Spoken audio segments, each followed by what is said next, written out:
What's up everybody, Matt Maran here for another weekly updates. There's lots of exciting news to go over here this week, but before I get into the news, I first want to mention I'll be doing my usual weekly live stream on Sunday night at 9 p.m. Eastern time, so join if you can. It's always a fun time hanging out and talking cars with all of you.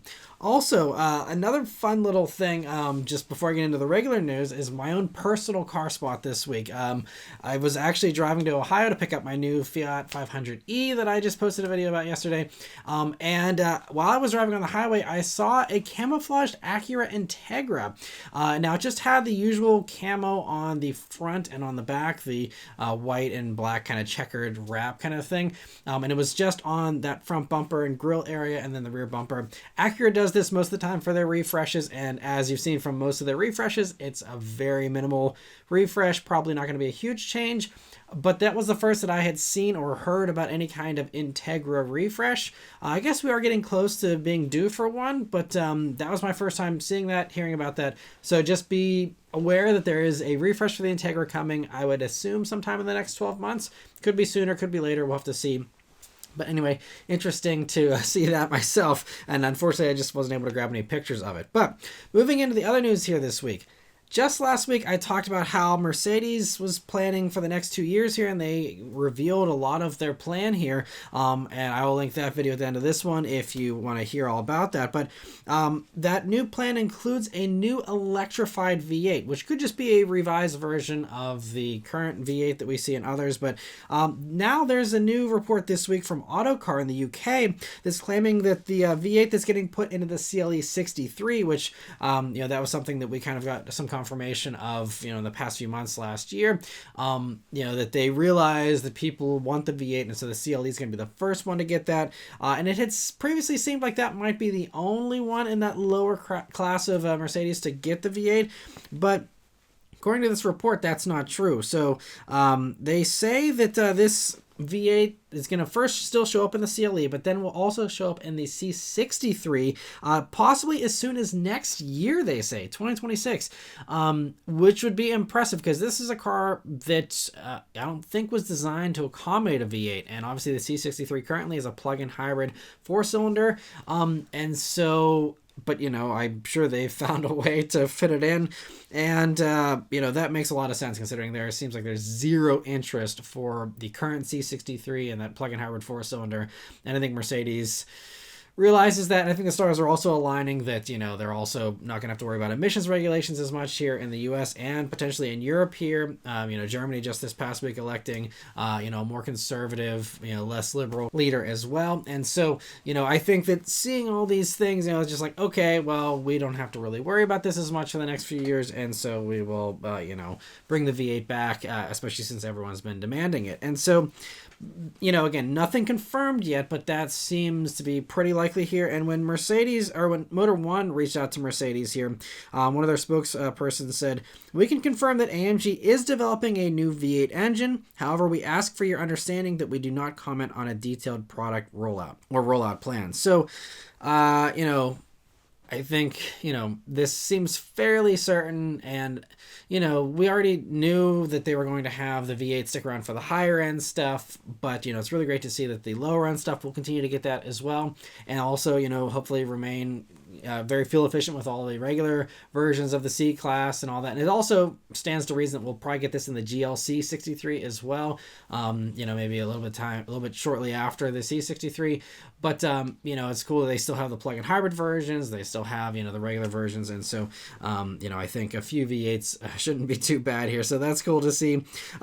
Also in the plan that Mercedes rolled out last week, they talked about having dozens of new models here over the next 2 years. It's going to be a very busy time for Mercedes with a bunch of launches, and it appears that one of the new models will most likely be a baby G-Wagon, which looks to be using a lowercase g instead of the capital G of the bigger one, but this was something that was teased in their presentation last week, and we also get a look at it here for the first time, and it looks just as boxy as the original, and just a lot shorter for the overall length, and the wheelbase looks a lot shorter, but still looks like it has some really big wheels on it, and honestly looks like the same exact proportions as like a Suzuki Jimny. I'm sure it'll be a little bit bigger than that, but I think that's going to be a huge hit for them. We will see if it actually turns out to be body on frame, ladder frame kind of thing, or if it's unibody. I think rumors have suggested it will be on the same platform as the CLA. which, would obviously mean that it doesn't have any off-road appeal for the hardcore people. But, for people who just want G-Wagon looks with, smaller size and better ride quality, this could be perfect. So we'll see how they play that one, but interesting to see that teaser. Car Sales Magazine in Australia has some good news here for manual and gas-powered enthusiasts here this week. So they talked with Toyota Australia's Vice President of Sales and Marketing, who told them that combustion engines and manual transmissions will be around for a long, long time at Toyota. And that Toyota wants the Gazoo Racing performance arm to be a one-stop shop for every car enthusiast and performance fan. And he also said, even as we transition to electrification, there is still room to satisfy dyed-in-the-wool performance car lovers, and these enthusiasts are not a dying breed. And while we're focusing on future electrification for the rest of our model lineup, we plan to keep GR about the sounds, about the smells, and the feel of a combustion engine. That snap, crackle, and pop we all love so much. It's that tactile connection between driver and machine that ignites the passions of a car enthusiast, and we have no intention at all of abandoning it in the foreseeable future. So there you go. That's, again, music to enthusiast ears, and, this is why I've been a huge Toyota fan for the past 5 years or so, when they've really started to bring back all these performance vehicles, everything, even RAV4 Prime, having, 300 horsepower and but everything, how many other car companies can say they have, a two-door sports car with a Supra, a hot hatch with a manual with the GR Corolla, and then, just having the GR86. It's already an impressive lineup compared to most other car companies' sporty offerings. And then to say, we're probably going to get a Celica, we're probably going to get an MR2, new Supra is coming, and all these things. It's really great, and it's great to hear that, they are still electrifying stuff. They're not just going to stay in the past, but that they are, going to really still lean into the gas-powered fun stuff as well. And he also brought up on his own, this wasn't even a question from a journalist or anything, but they brought up on their own about the GR Yaris M concept that was just shown at the Tokyo Auto Salon, which is that mid-engine Yaris with a new 4-cylinder turbocharged GR motor, 2-liter. And he said, I'll leave it to you to speculate as to what that might mean, but who knows what the future might hold. Which seems like he's hinting at MR2 if he's, talking about that vehicle, or at least about the fact that that motor is, going to be put in probably multiple things. And and they also, again, are saying they're still doing electrification as well, and saying Toyota is still doing sports-focused EVs in the future too. But clearly, it sounds like they're going to keep on building the kinds of traditional cars that enthusiasts love, and, it's really great news there from Toyota. In some other Toyota news here, they teased an exciting and surprising new electric crossover coupe that was designed in their studio in France, and that'll debut on March 11th. And for anyone that remembers the BZ compact SUV concept they showed back in LA at the end of 2022, this actually isn't all that surprising, although, this teaser image shows that it's going to have little tweaks, but it looks basically the same as that concept, even the roofline and everything. So nothing super surprising in my opinion, but be great to see nonetheless. They also say it'll have elevated driving dynamics and surprising space. So we'll have to wait and see if this comes to the US or not. Considering it's small and electric, those are two things kind of going against it, I'd say, here for the States. But they did show it to us at the LA Auto Show, and I feel like they wouldn't have shown off the concept if they weren't at least considering bringing it here to the States. So, we'll stay tuned for that reveal in a few weeks and see what ends up happening as far as a US reveal of that. But anyway, moving on here, Audi has also teased their cool new vehicle, the new A6 Avant, which is coming even sooner on March 4th. It looks to get taillights similar to the other new Audis, and I wouldn't expect too many design surprises, mostly going to be the same you're seeing from all these other new Audis over the past, 6 months.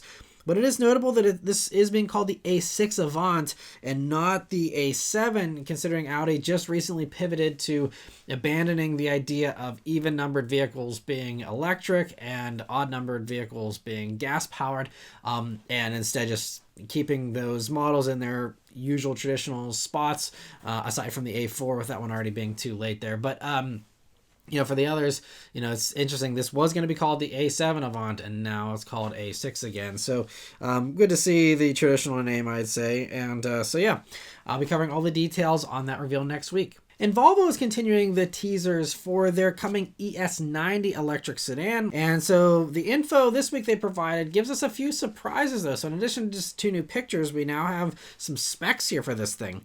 So the biggest surprise is that this won't just be a sedan version of the EX90. It actually seems like it's not going to share a whole lot with the EX90. They already said last week it's going to have faster computing and all this, but now they're saying it's going to get a new 800 volt platform that'll be capable of actual 350 kilowatt charging, not just, you know, like a lot of these other vehicles say, oh, it's 350 kilowatt, but it actually charges slower, like the Hyundais are, you know, 230 or so. This is actually going to pull down 350 kilowatts, enabling a 10% to 80% charge of its likely large battery pack. We don't know how large, but it can do that in just 20 minutes. And the range for this thing is 435 miles on the easier WLTP test cycle. That still should amount to a mid to high 300 mile range here on the EPA test, which is still very impressive these days. We also, you know, get those 2 images of it closer up here showing the back end, and it looks predictably Volvo and, you know, falls in line with the design language we saw, you know, with EX90. And we'll get the rest of the info on this on March 3rd when that one debuts. Kia's having their EV day here this week, and there are 3 new EVs. They were teasing. We already saw the exteriors of all 3 of these last week, but now this week we're seeing, you know, all the specs and more info on them here. And so the most interesting one here that we were shown was the EV2 Concept. So this one is just a concept for now, but they do say a production version will come to Europe and other places as soon as next year. And I think the design looks great, and while the inside is a little unrealistic, it's fun, and it's easy to imagine it getting replaced with the current Kia interior when the production version arrives next year. Hopefully they decide to sell this one in the States, but that hasn't been confirmed. We are getting the EV3, which is a little bit bigger, and same thing, you know, like every other, you know, vehicle they're trying to import here in is, you know, is it going to be too small? Americans want huge vehicles all the time. So, you know, we'll see if they, you know, bring this or they're just content to stick with the EV3. We'll see. But interesting to see that. Great little vehicle, and always happy to see a more affordable EV. The second Kia EV will also be pretty affordable, and that was the reveal of the EV4 sedan and hatchback. So we already saw, again, the exterior design last week, but this week we get a look at the interior and the specs here. And as you can see, this one is a production model, and it will in fact come to the US, they say. But unfortunately, we're only getting the sedan version. The hatchback is actually only for Europe, interestingly enough. And so instead, we'll get that EV3, once again, is the more practical, low-cost EV. But anyway, as far as this EV4, the interior looks to be about the same as the gas-powered K4, with double 12.3-inch screens and a 5.3-inch HVAC screen in between them. And as far as mechanicals, it has a single front motor that provides 201 horsepower, very much what you'd expect from something like this, and it's powered by your choice of either a 58.3 kilowatt hour or 81.4 kilowatt hour battery. And with the smaller battery, they claim 267 miles of range on that easier WLTP test cycle and a 7.4 second 0 to 60, with the big battery though leaping up to an impressive 391 miles of range, but a slower 7.7 second 0 to 60 time. They both will charge from 10% to 80% in 29 minutes, which is slower than the other eGMP, Kia, and Hyundai models, and that's because this is all these cheaper ones are downgrading to a 400 volt architecture instead of the 800 volt you get on, you know, EV6 and all the higher stuff, which I think is an unfortunate move to be going backwards in charge speeds compared to their current offerings. But I guess that's what they needed to do to get the cost of these things low enough. You know, just again, it is unfortunate, but at least again for that big battery pack, I mean, you're not gonna have to charge this thing very often with 391 miles of range, or a little less here with the EPA, but still, you know, very, very impressive there. And so speaking of cost though, we don't have pricing for this yet, but it'll go on sale in Korea in March, so like tomorrow, followed by the hatchback in Europe in the second half of 2025 here, they say, and the US will come sometime after that. So I'm guessing, you know, either late 2025 or early 2026 for this to show up in the States, but great that we're getting it.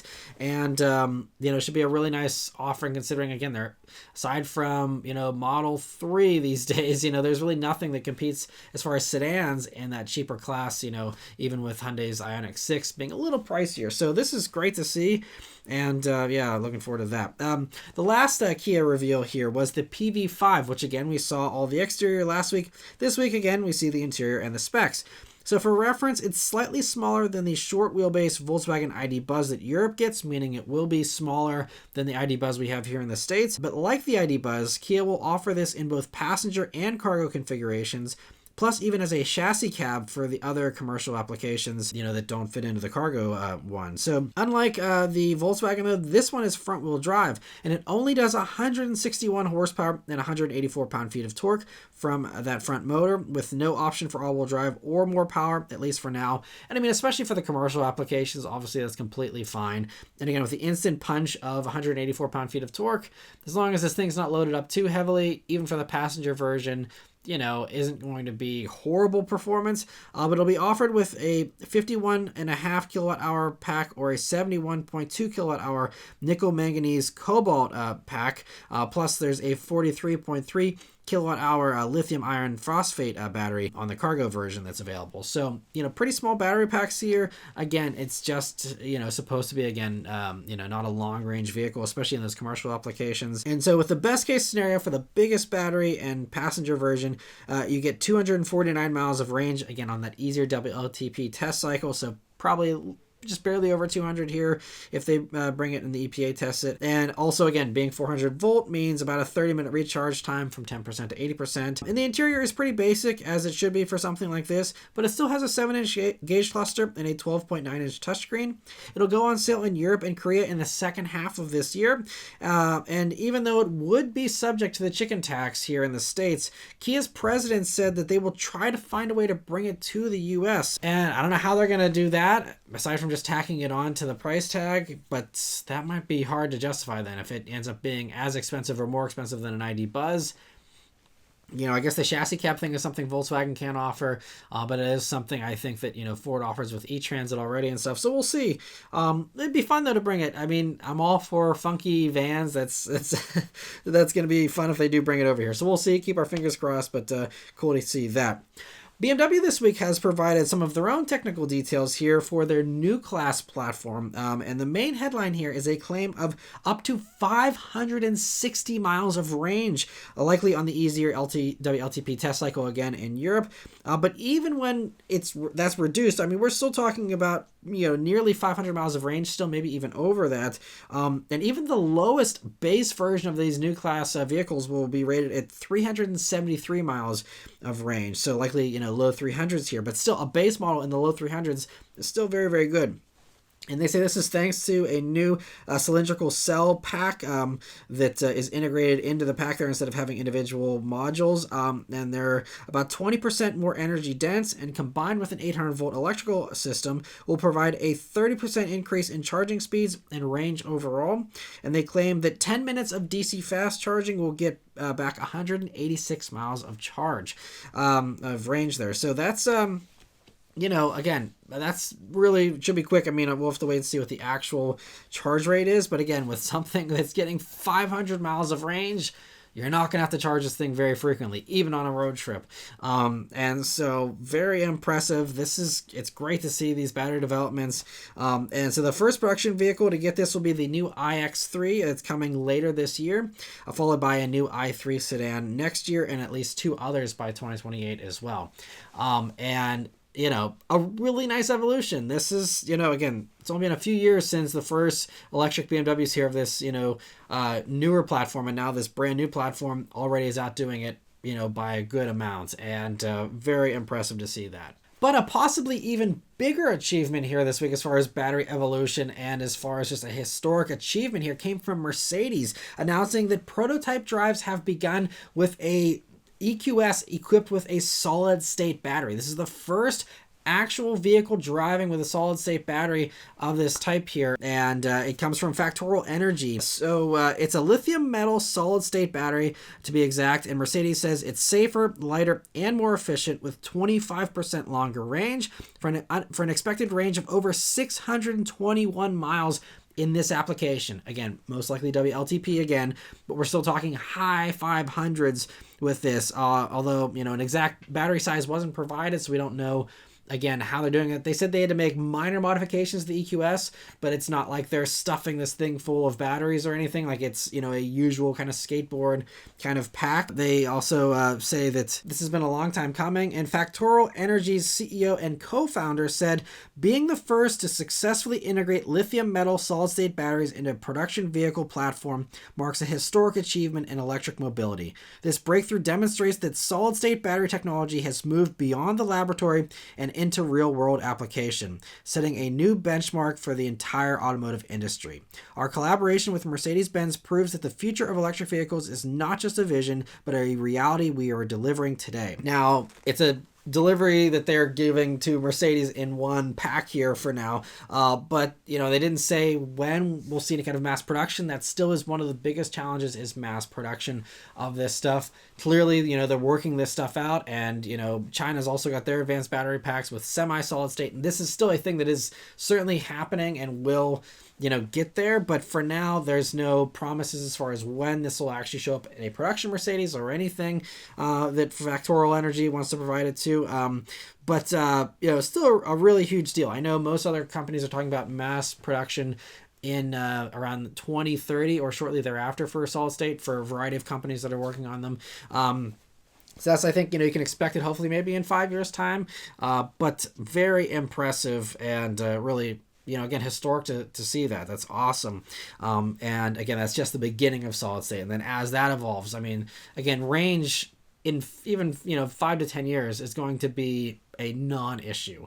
You know, despite whatever happens with the charging infrastructure, just batteries are just going to be so big that it doesn't even matter anymore, really. So very, very impressive there. And so anyway, moving on here, another company that's had some impressive EV advancements, Lucid, unfortunately lost their CEO this week. He stepped down unexpectedly, CEO Peter Rawlinson. And it's notable because he's been with the company since the inception of it back in 2016 when it was founded.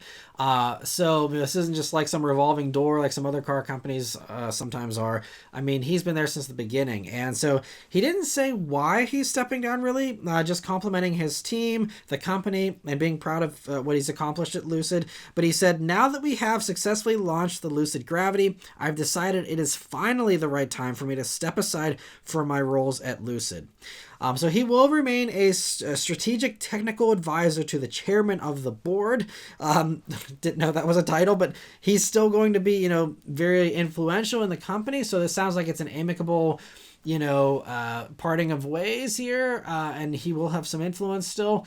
But, you know, just kind of unfortunate that, you know, he's decided not to lead anymore. And because this is so abrupt, there is no successor planned yet.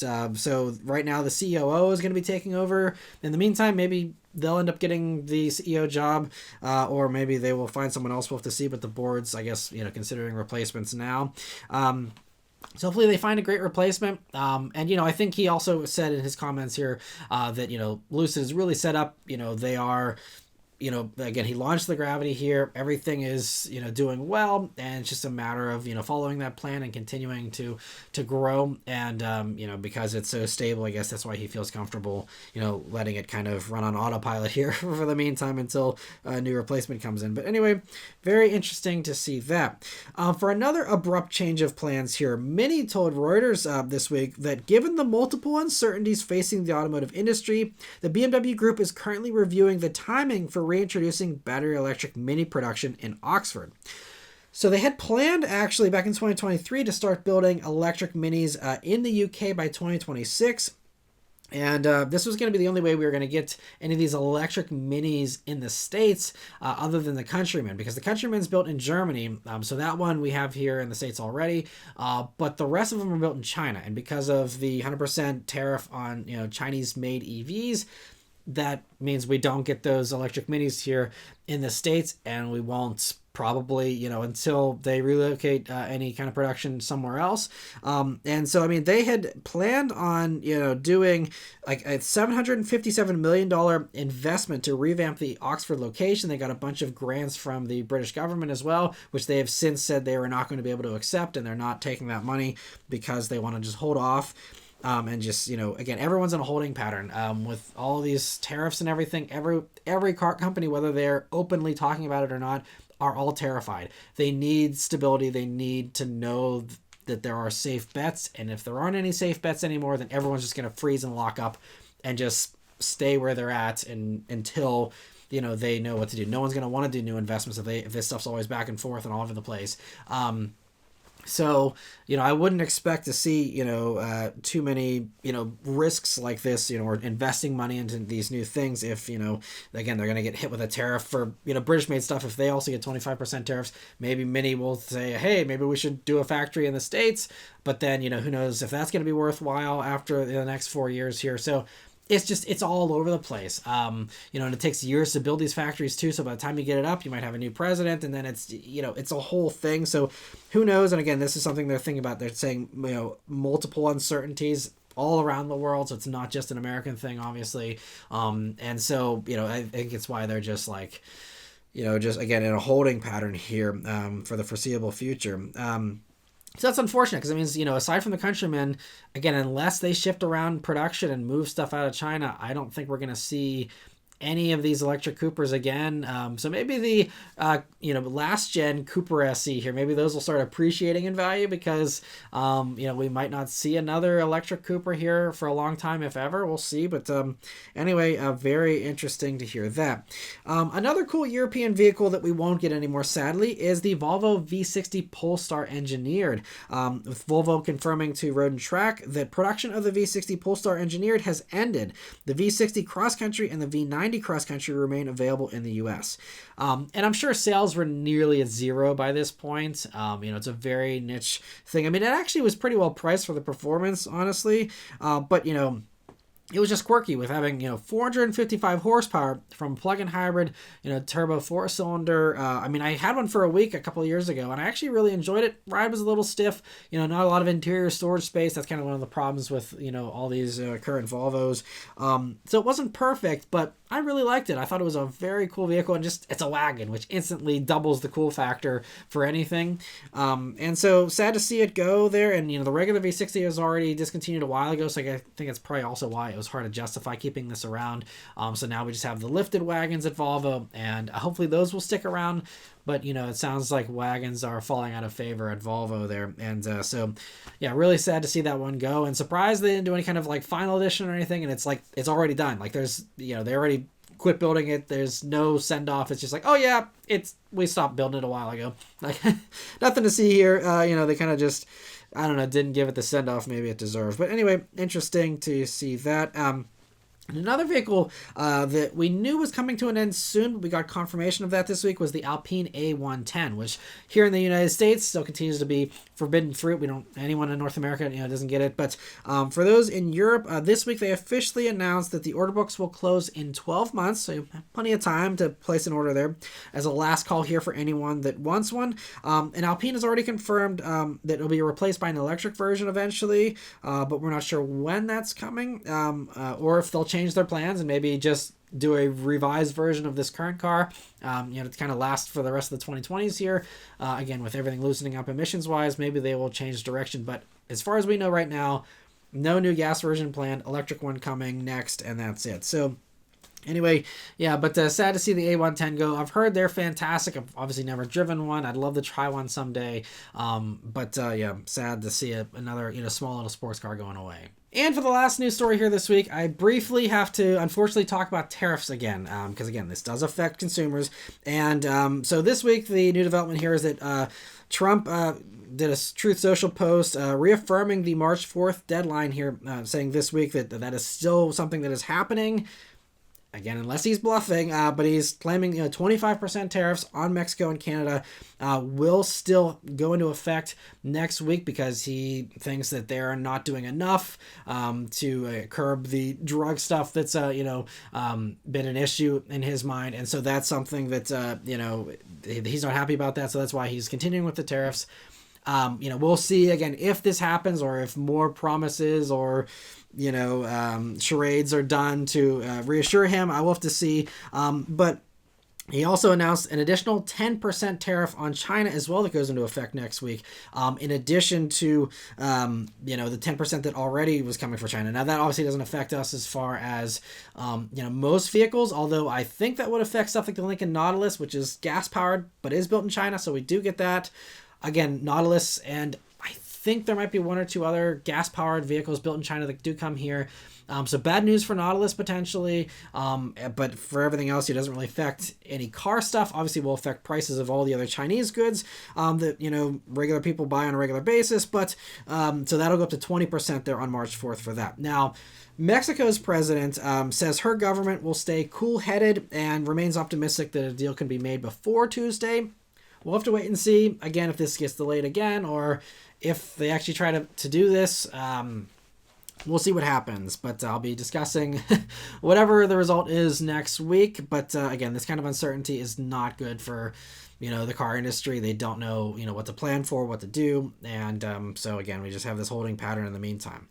But anyway, lastly, I want to thank all of you that are members of the Maran Motoring Club. So we did have a couple new members able to join here this week. So first off, I want to give a big thanks to the one new member that joined on their own. Big thanks to Alexander Zobov for your support. I really appreciate it. And yeah, I just hope that you enjoy the perks here so far. And let me know if you want to get into the Discord server.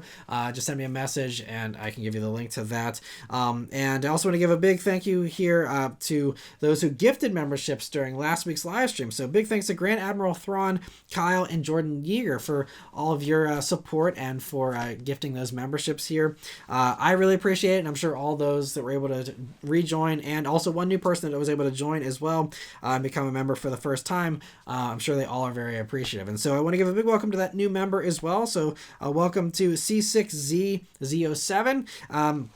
Hope you're enjoying the membership perks so far as well. And again, be sure all of the new members to join in on Sunday's live stream if you can, where those members do get that priority answering, as well as all the other perks that come with being a member. But anyway, that's all the news here this week. Let me know your thoughts on all this stuff in the comments below. Please leave a like and subscribe to keep these videos coming, and I'll see you guys in the next one. Take care.